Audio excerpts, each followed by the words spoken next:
Последствия установившейся жары в полной мере ощутили жители Сунжи. За прошедшие выходные там зафиксировали несколько пожаров.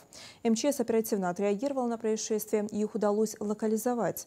Но опасность новых ЧС сохраняется. В регионе объявлен высокий класс пожарной опасности. Что это значит и какие правила следует соблюдать, смотрите далее. Не поджигать сухостой, гасить за собой костры, не поджигать мусор, особенно в жаркое время. Элементарные меры безопасности, соблюдать которые призывают МЧСники. Это своеобразное совещание на открытом поле проводят не просто так. Буквально накануне наглядную картину, к чему приводит нарушение этих правил, можно было наблюдать в Южном. Там сгорели десятки гектаров полей. Администрацией города проводятся мероприятия во избежание природных пожаров. Такие мероприятия, как мы ведем беседу с населением, с частными лицами, например, всем руководителям КФХ и ГУП Асканова было направлено письма неоднократно о необходимости покоса своих территорий во избежание горения сухой растительности.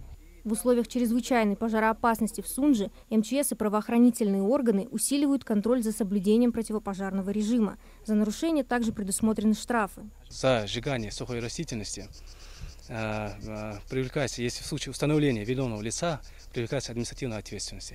Такие как это физическое лицо от 5 до 10, должностное лицо от 20 до 30, юридическое лицо от 300 до 400 тысяч рублей. Также отмечу, что в случае введения особо противопожарного режима на территории республики, то данные штрафы увеличиваются в двукратном размере. С начала года на территории республики произошло 193 пожара, в результате которых 75% составила сгоревшая сухая растительность. В Сунже с 1 апреля администрация города ввела пожароопасный режим.